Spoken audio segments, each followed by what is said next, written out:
Thursday, March 29th, The Dean Cave. the Winchesters Give this bad boy a test run. get animated.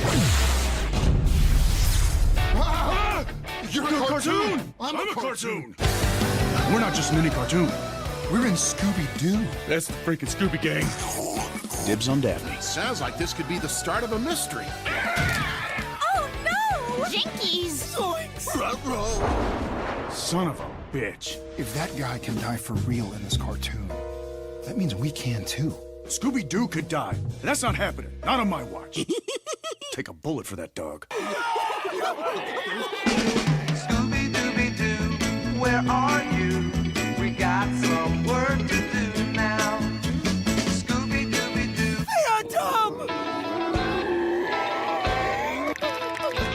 We should be trying to get out of here, and instead you're hanging out with Marmaduke. How dare you? Oh, Daphne could do so much better.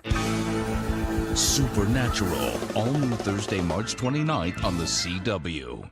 Hello and welcome to Drink that drink. A supernatural drinking game podcast. My name is Krissy Lens. I am one of your hosts for this evening and one of the directors of the Neighborhood Comedy Theater in downtown Mesa, Arizona. Please join me in welcoming Nate McWhorter. Hello. I am also a performer and person who teaches and does things at the Neighborhood Comedy Theater in downtown Mesa, Arizona, and a co-host of this here podcast. Yes, it's the podcast where we watch our favorite episodes of Supernatural. We make up drinking game rules. We play along and recap the episode and review the drinking game rules that we came up with for you. Yeah. Today, in our never-ending quest. It is never-ending. There are so many episodes that if we get down to start doing the bad ones, then you'll know that it truly we'll has have to been come a up with ride. specific bad episode drinking rules. That shouldn't be too hard, actually. I think we could actually, that'd be probably really do kind that. of fun. We should choose one on purpose. Choose a bad. Choose a bad one on purpose. Next, like quote unquote season, we'll do choose your least favorite. Yes, let's do it. Okay. For one reason or another. A lot of deep lore episodes. Right. All the Myth Arc episodes. But today, and Home from X-Files for some reason. Anyway, today, what are we doing today, Krissy? We're doing ScoobyNatural.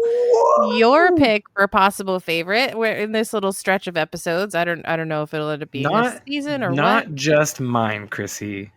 Not just my pick as a favorite episode, but the world's pick as a favorite episode, because it has like literally the highest rating on like both the Rotten Tomatoes and the IMDb's, and like all the ratings of any Supernatural episode has the highest rating. So not just me. It's so cool because it's one of those things where it's like it like got breathed into being by the fans and the show.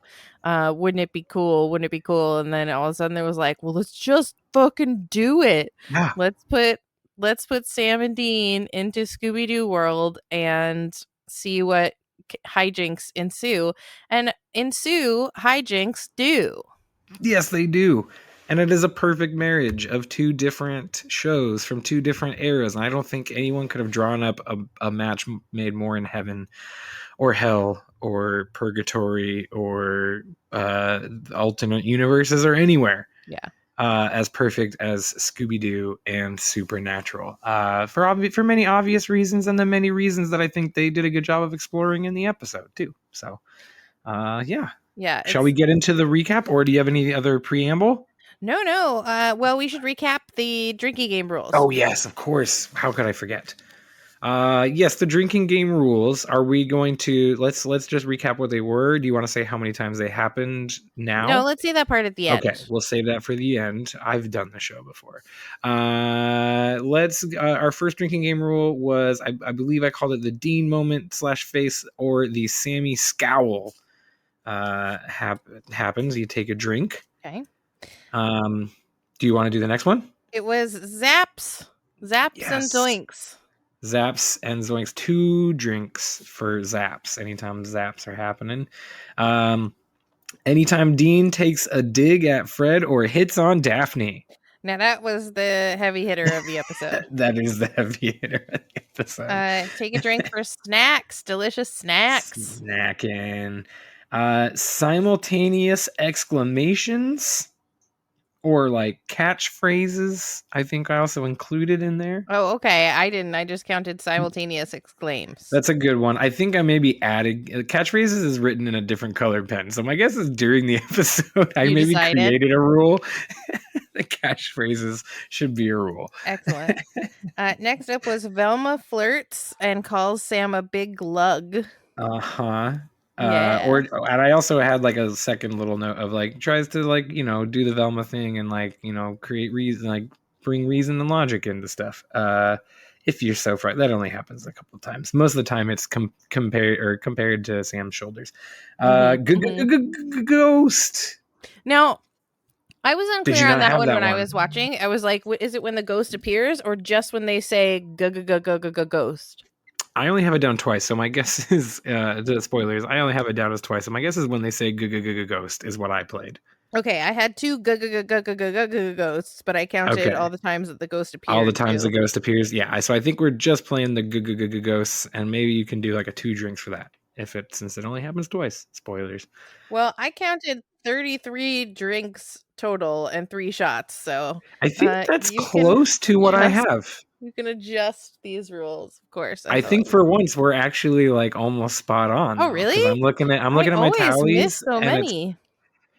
I think I maybe missed some on this one though. It's easy to get really talk caught about up it later, in the episode, but yeah. It is, especially when you're drinking, which is still fun. So then we got Big Lug Shot. Ascot, I think I wrote down, and that's got a lot. So that's fun. Ascot, and then the shots are Barney Bye-Bye, Fred, and bleeps. That was great. I love the bleep moment. The bleep is so good. Okay. So yeah, those are the rules. It's a hefty list of rules. Again, maybe split some of these up. Maybe pick a couple if you're playing with friends. But at the same time, like I feel like enough of them don't hit all that often that you could maybe get away with doing all these drinks. Maybe we aim for variety. Yeah, it's an episode. There's so many fun things. Like, how do you choose which Supernatural and which Scooby bits you're gonna do? Right? Like it's a hard choice. So, I felt like even while watching the episode, obviously I kept coming up with more and adding them. Yes, of course. So let's get into this episode. ScoobyNatural, take us there, Nate Bakota.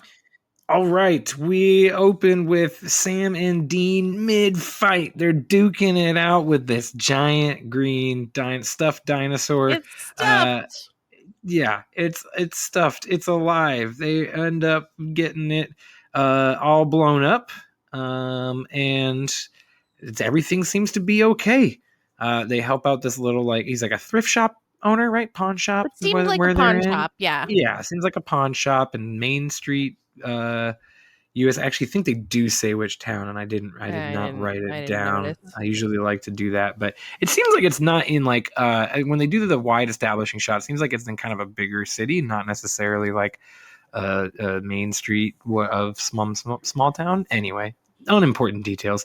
Yeah, and so they handle this dinosaur. The guy's like, "Thank you. Take anything you want from my pawn shop." And of course, Dean sees a big old TV, which is hilarious because, do they not have TVs in the bunker? I guess they don't. And then what's the cable sitch? They How hook are it they up. Getting a signal down there. How they can get internet anywhere, so. We're warded against everything on Earth, but we gotta wait for the Cox guy to come around. It's the same power that makes them not get concussions every time they get a traumatic brain injury. It's the same power that gets them Wi-Fi and cable. Right? I want to see the episode of them waiting for the Wi-Fi for the internet guy to show up. Yeah, I want the episode where Dean is hooked on Love Is Blind season 2 or whatever, because you know that he would love that show. Yeah, but then I wonder too, how much TV are they actually watching? These guys are always busy. They're out there saving the world and hunting things and saving people. How much time does he actually have to sit and watch TV? Well, they got to stay up on their pop culture references, though, because that's how they equip with each other.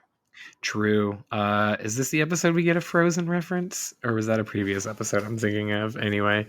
Yeah. So they take the TV home. We have the fun little scene where Sam is so incredulous that Dean's taking this TV, whatever. And then Dean sets it up in the man cave, in the Dean cave, back at the bunker. So cute. Oh, so good. And they go to turn it on. Dean does the whole 2001 Space Odyssey music himself, and they get zapped.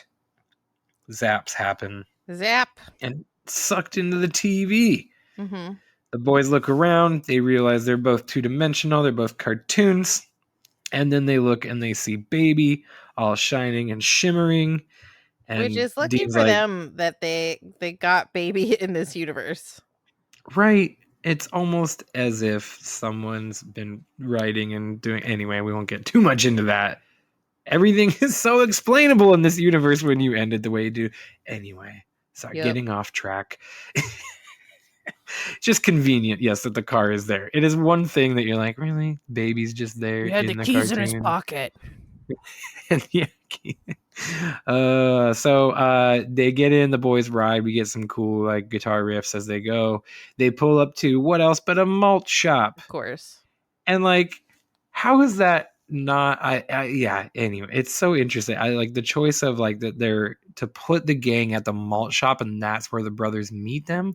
I always find that to be an interesting every time I watch it. I'm like, why did they do this? Because of what the actual episode of Scooby Doo is, which we could get into later.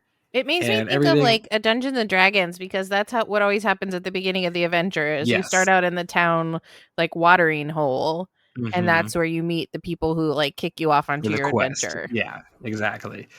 So that's what we have. We have they roll into the malt shop, and of course, like as soon as they see the mystery machine in the parking lot, Dean is like freaking out, just absolutely losing his mind that they're about to meet the Scooby Gang.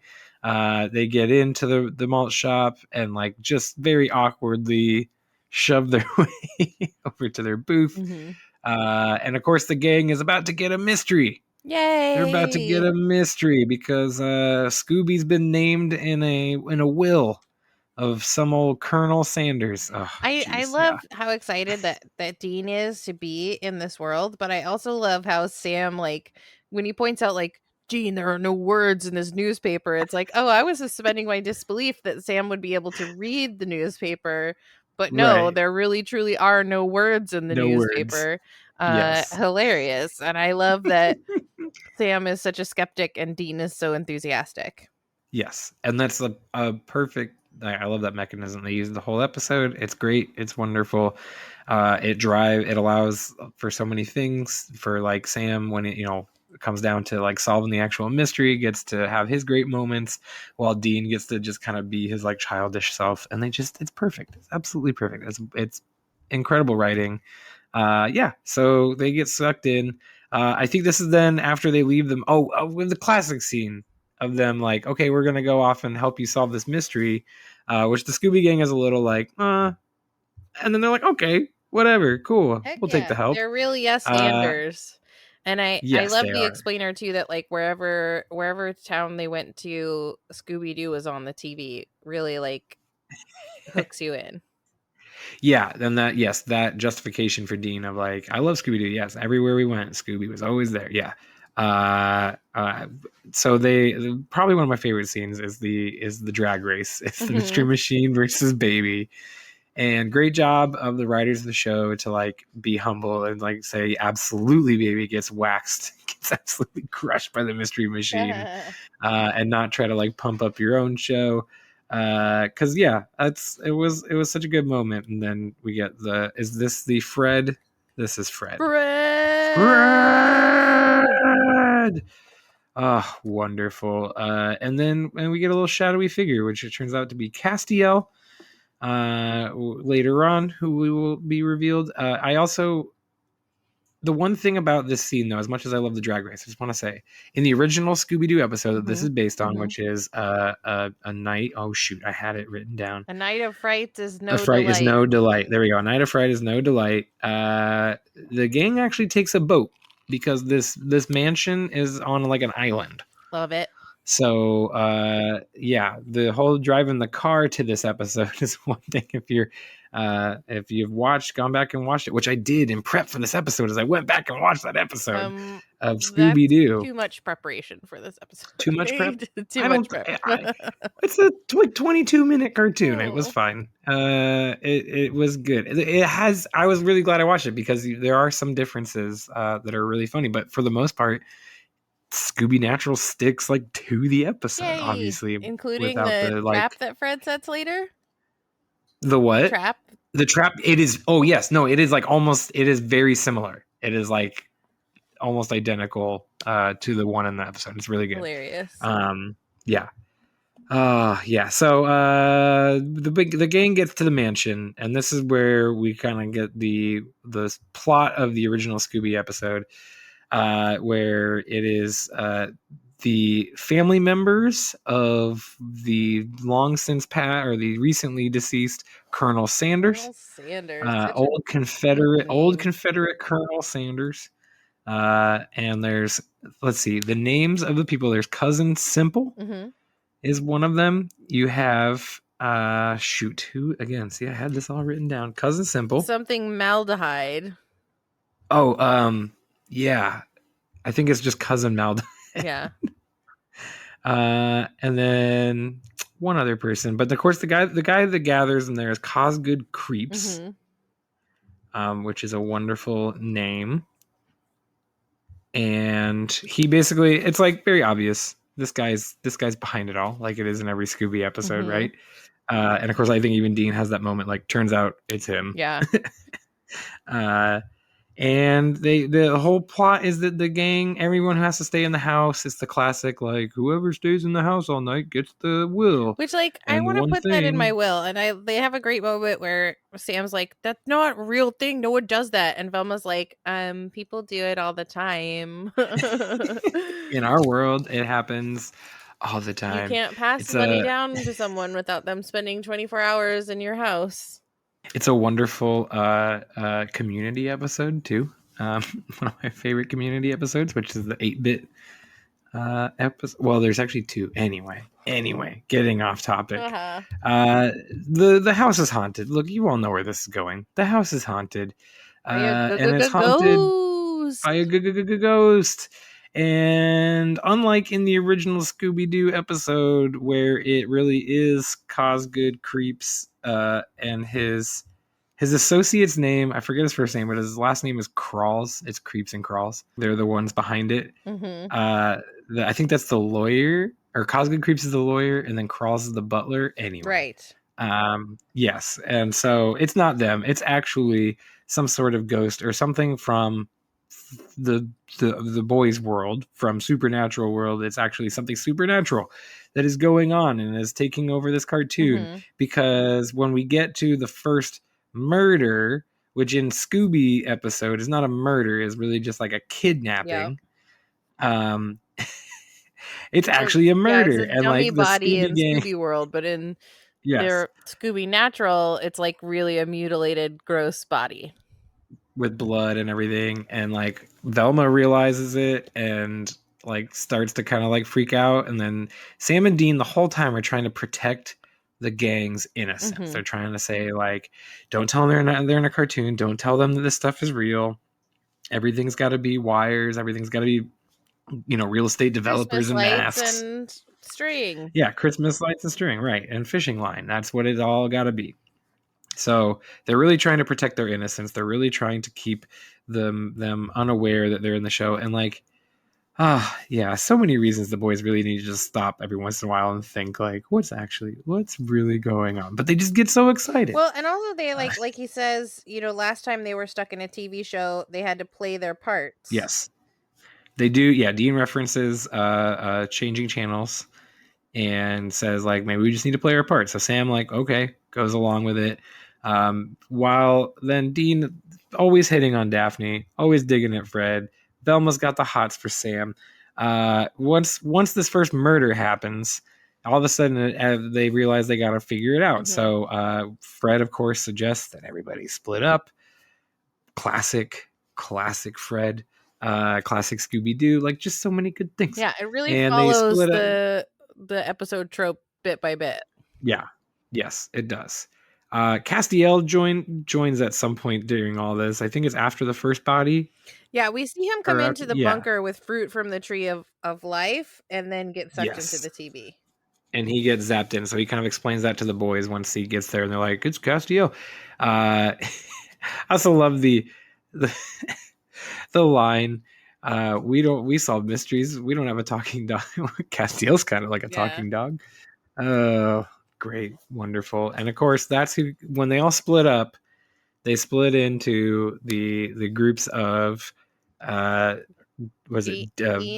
and Dean, or sorry, Velma and Sam, and then Dean and Daphne and Fred.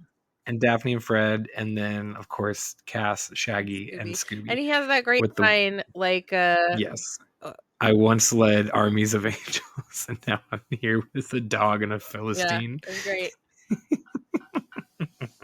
That may be one of the best single lines of Supernatural just ever. I love it every time. It's so good. And so all right, they find more. Like they find a body that's so mutilated that like Dean is like gagging, and the Scooby Gang is all just like, "Whoa, boy, oopsie doopsie." Whoopsie.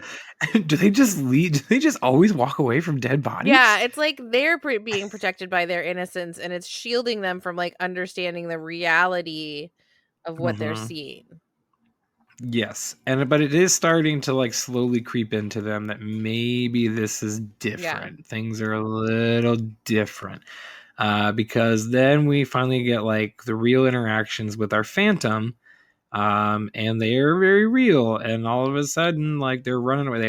We have the best like music montage, running around music montage. Yeah, from door to door. They drew it up perfect. Yep, they just everything flawless, absolutely flawless about it. And like you get all the Dean hitting on Daphne throughout it too. Like, and they just so good. And the gang finally kind of like after that montage, and like we get the Shaggy. Oh, go ahead. Oh, they do the what? The trap. Is that not yet? That I don't think that's yet, because don't we first get Shaggy falling? His arm, yeah. Yes, which this scene is actually in the original episode. Is Shaggy and Scooby outside of the window? They were like chased by the ghost outside, and they like are wobbling back and forth. And I think actually Velma's out there with them too, or she tries to help them, and they end up pulling her down with them. So this is actually a legit scene from the movie. Is them out there, and yeah, so Shaggy falls and breaks his arm, and actually breaks his arm, and this is where you get those like all of a sudden the record scratch moment. And existential crisis for the Scooby Gang. Yep. So wait, we've been going after shady real estate developers. There's all these, and there's actually legitimate monsters. And they all start. The boys tell them the truth, give them the talk, and they all start losing it. And Dean's got to give them a pep talk to get them back.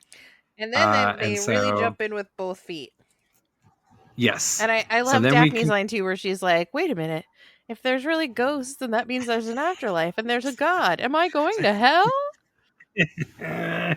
Yep. Which is so funny because this show, it's like literally what Supernatural is trying to figure out too. Mm-hmm. So it's wonderful, the little self-reflexiveness there. So this is where then we create the plan to capture our Phantom, and at least Fred's plan at first, which is very convoluted. It's very Rube Goldbergian.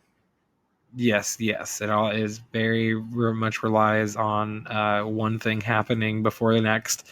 And of course it doesn't work because Fred's plans never work.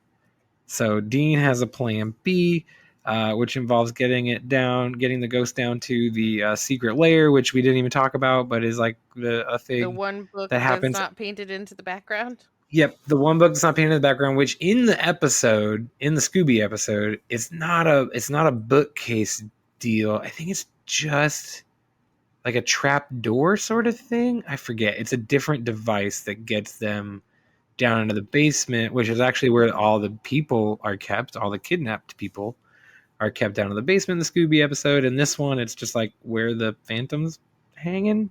Yeah, I guess so. Yeah, I guess just where the Phantom's hanging out. Is as surprised to be here as everyone else. Yes. So then that's where once the Phantom is captured and the boys get them, actually lay out the plan, because that's where they drop the Phantom down into that basement where it's a salt circle and can't get out. And this is where we learn what the Phantom actually is. It's actually a ghost, a little boy. possessed item, a little boy who back in the real world or in the boys' world is possessing a knife, a pocket knife, and is being wielded by a shady real estate developer that we met in the first scene that we didn't really talk about because it doesn't seem important at that point. Of course, it is because it's ScoobyNatural and he's a real estate guy. But he's basically been using this boy ghost, to scare off all the people on the street so he can buy their property on the cheap. Yeah, that is the scheme. And so he's trying to do it with the pawn shop owner. The boys learn this from the little kid who's just wants to go home or go see his family, not be a ghost anymore, essentially. And it is really sad when he's like, I just get so mad and I don't know what happens, but I don't want to do this anymore. It's like, oh, it really is quite sad. It's heartbreaking, yeah. And the boys say, fine, we will fix this. Just can you get us back to our world and we will do it. Do the thing. So it all seems well, and then Dean and Sam realize we can't leave the Scooby Gang like this. So they ask the boy if he can pretend to be Cosgood creeps, and he does. The Scooby Gang has their innocence restored. Yay!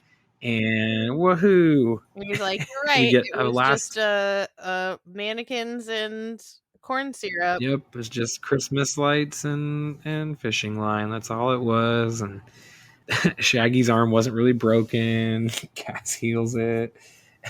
Or whatever. I don't even know. Cass heals it, right? That has to be what happens.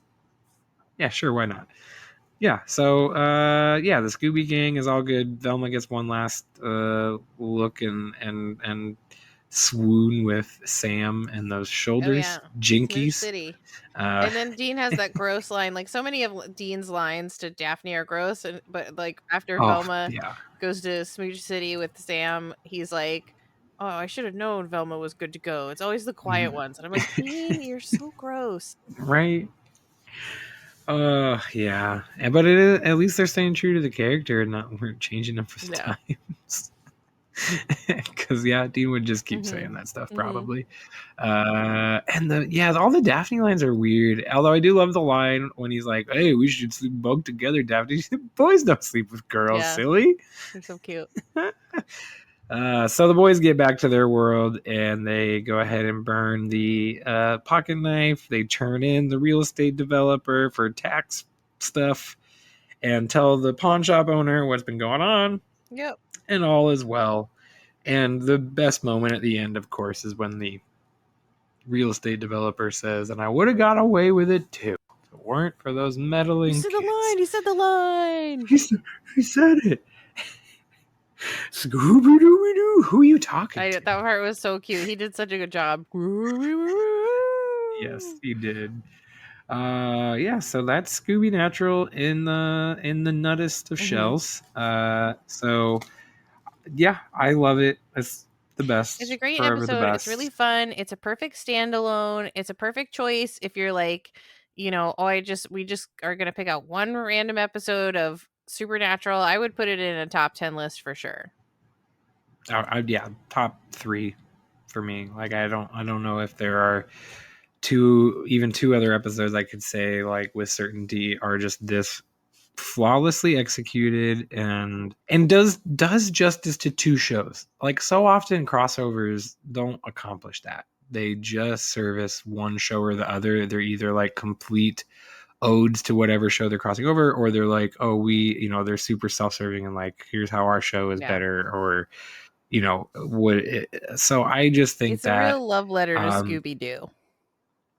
It is, and it's a love letter, and we've modeled our show after so many different things in Scooby Doo. It's here's what Scooby Doo is meant to, not just our show, but pop culture and so many other different pieces of art and everything throughout the last 50 years or whatever, is absolutely seminal. So the fact that we have this, that the world has this as just like a moment to recognize how great Scooby Doo is.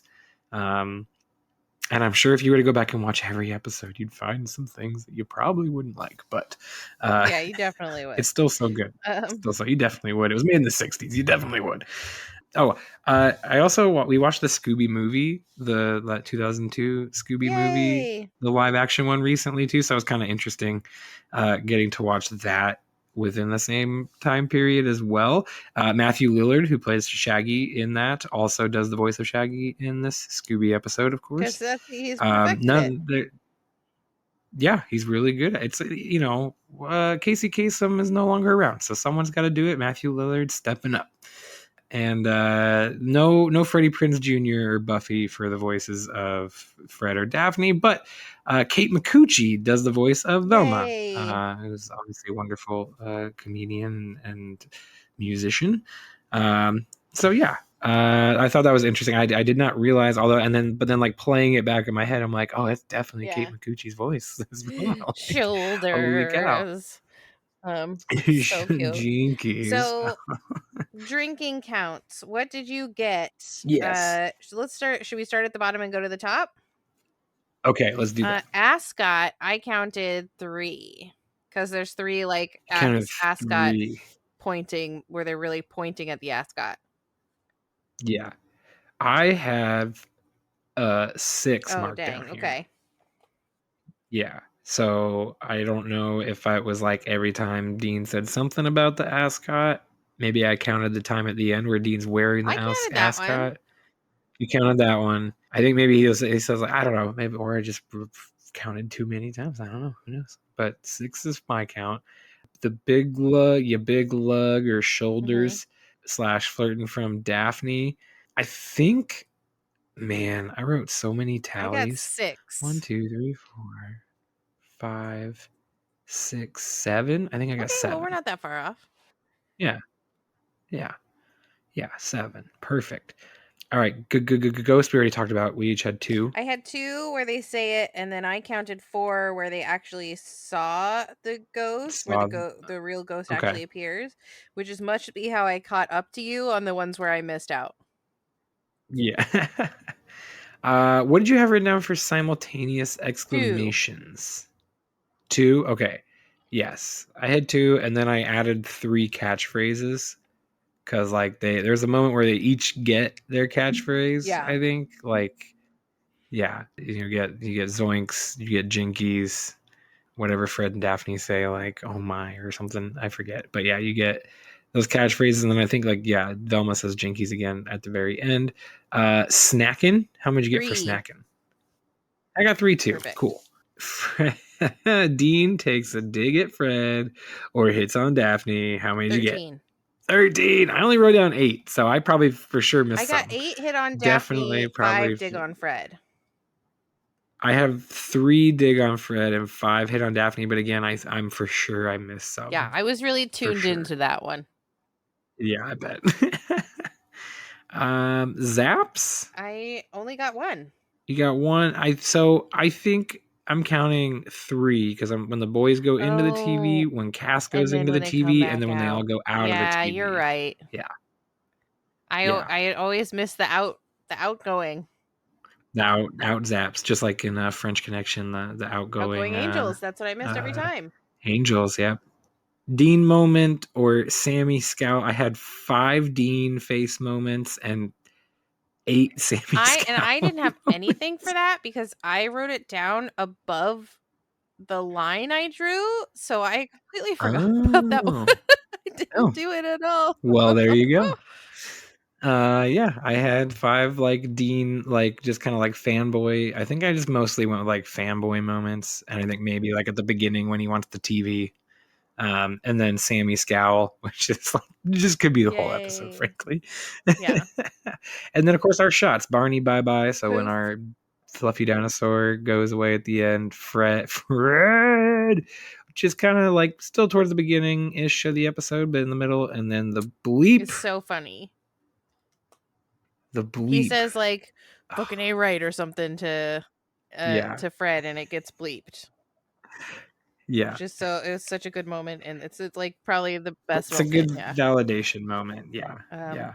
It's a good validation excellent. moment. So yeah, that is ScoobyNatural. That is the drinking Great job. game that we came up with. I think it'll do a decent job of getting you messed Heck up. yeah. Speaking of getting messed up, next episode we are going to do season 11, episode 4, Baby. Ooh, And here dang. are the drinking game rules. So you can play along before the next episode. And of course, as always, we say this every time, but you can always just listen to the drinking game rules, pause it, watch the episode, or, drink along with the recap, even if you want. But here's our baby drinking game rules. Baby. Anytime they mention the darkness, because we are in season 11, the darkness. Mhm. I believe in a thing called love. Listen to the rhythm of my heart.